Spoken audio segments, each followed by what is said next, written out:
Baik, saya akan menjelaskan tentang agama dan sains dalam memandang alam semesta.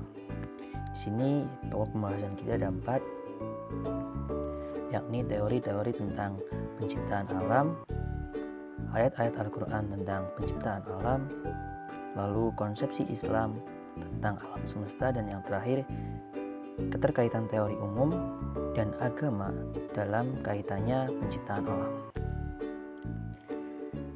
Yang pertama, teori-teori tentang penciptaan alam. Kami ambil 2 teori.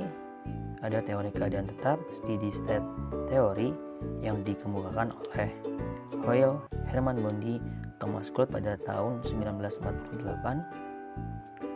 Kemudian yang kedua, teori The Big Bang, yang sering juga disebut dengan fase ledakan besar, yang mana dalam teori ini ledakan besar itu kemudian berubah menjadi asap, yaitu fase asap, dan dari asap inilah diciptakan bumi, langit, bintang-bintang, planet, dan benda-benda angkasa lainnya. Yang mana fase ini dinamakan dengan produksi. Di sini kita akan melihat gambarannya.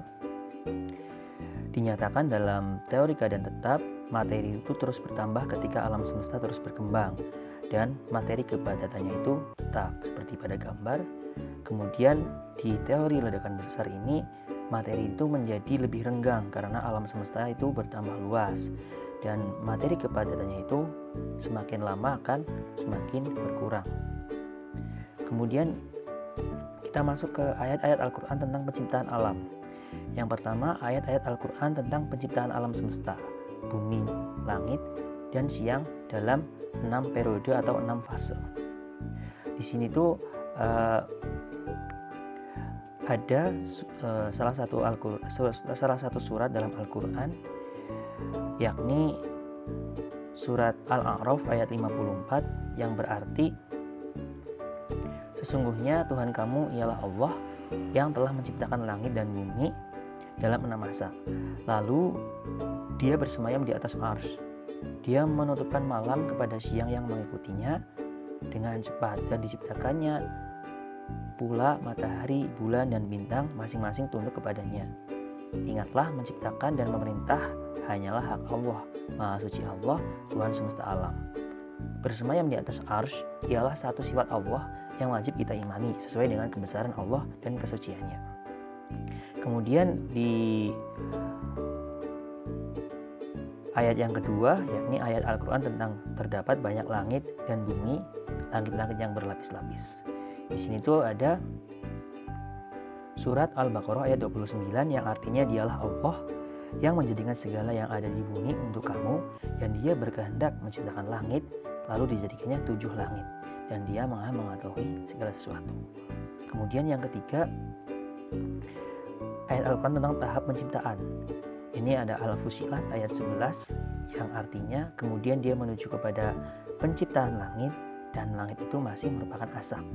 Lalu dia berkata kepadanya dan kepada bumi, datanglah kamu keduanya menurut perintahku dengan suka hati atau terpaksa. Keduanya menjawab, kami datang dengan suka hati. Lalu di ayat yang keempat, ayat Al-Quran tentang proses penciptaan, mula-mula dari satu kumpulan yang unik, gas dan asap, yang merupakan suatu kesatuan yang kemudian terpisah. Di sini tuh ada Al-Anbiya ayat 30.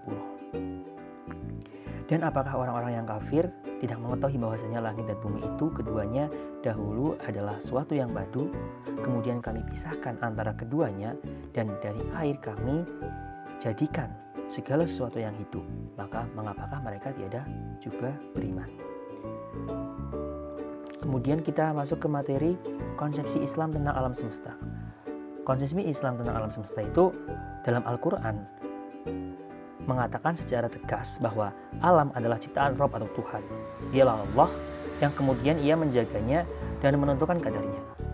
Adapun prosesnya, Allah memberikan gambaran yang kemudian gambaran itu diperuntukkan bagi manusia untuk menafsirkan dengan akal dan pengetahuan yang telah Allah berikan kepada manusia.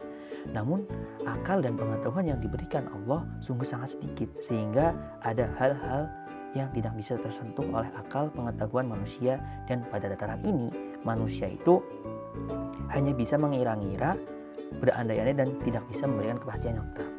Lalu yang terakhir ada keterkaitan teori umum dan agama dalam kaitannya penciptaan alam. Yang pertama itu teori mengenai bentukan asap dan dalam teori Big Bang tentang permulaan penciptaan alam. Sebenarnya itu telah lebih dahulu teori itu yang tadi mengenai bentukan asap telah terlebih dahulu disebutkan dalam Quran Al-Fussilat ayat 11, kemudian juga diperjelas lagi pada Quran surat Al-A'raf ayat 54.